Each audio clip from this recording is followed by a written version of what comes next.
Fried potato rice try பண்ணலாமா?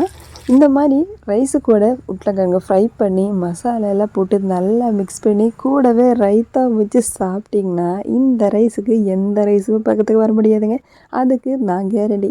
உருளைக்கிழங்கு இந்த மாதிரி பேபி பொட்டேட்டோ எடுத்திங்கன்னா ரொம்ப டேஸ்ட்டாக இருக்கும். 1 டீஸ்பூன் காஷ்மீரி மிளகாத்தூள், சிக்கன் மசாலா 1 டீஸ்பூன், தேவைக்கேற்ற மாதிரி உப்பு, 1/4 டீஸ்பூன் மஞ்சத்தூள், 3 டீஸ்பூன் அதிகமாக புளிப்பில்லாத தயிர் போட்டு நல்லா மிக்ஸ் பண்ணி எடுத்துக்கலாம். இந்த மாதிரி மிக்ஸ் பண்ணதுக்கப்புறமா கொஞ்சம் தாராளமாகவே எண்ணெய் ஊற்றிக்கலாம். பேலன்ஸ் இருக்கிற எண்ணெய் வந்து நம்ம ரைஸ் தாளிக்கிறதுக்கும் எடுத்துக்கலாம். இப்போ உருளைக்கிழங்கு அதில் போட்டு 5 நிமிஷம் போல் சிம்மிலேயே வச்சு நம்ம வேக வச்சு எடுக்கும்போது உள்ளுக்கும் நல்லா சாஃப்டாக மேலே ரொம்ப கிறிஸ்பியாக ரெடியாக இருக்கும்.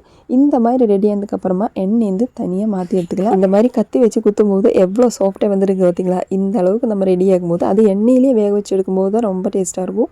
இப்போ எண்ணெய் வந்து தனியாக ரைஸை மாற்றினதுக்கப்புறமா இப்போ வடிகட்டியில் எண்ணெய் மட்டுமே நம்ம வடித்து எடுத்துக்கணும். சூடாக இருக்கிற எண்ணெயில் கொஞ்சமாக சோம்பு, 1 டீஸ்பூன் உளுத்தம்பருப்பு, தேவைக்கேற்ற மாதிரி கருவேப்பிலை போட்டு ஒரு பெரிய வெங்காயத்தை நீளவாக்கில் கட் பண்ண அதையும் நல்லா வணக்கி விட்டதுக்கு அப்புறமா ஒரு பெரிய சைஸ் தக்காளியும் அதையும் போட்டு கொஞ்சமாக உப்பு போட்டு இப்போது chicken masala 1 teaspoon, coriander powder 1 teaspoon, turmeric powder 1/4 teaspoon, Kashmiri மிளகாத்தூள் 1/2 டீஸ்பூன் போட்டு நல்லா மிக்ஸ் பண்ணதுக்கப்புறமா 1/2 லெமனை புழிஞ்சு விட்டுக்கலாம்.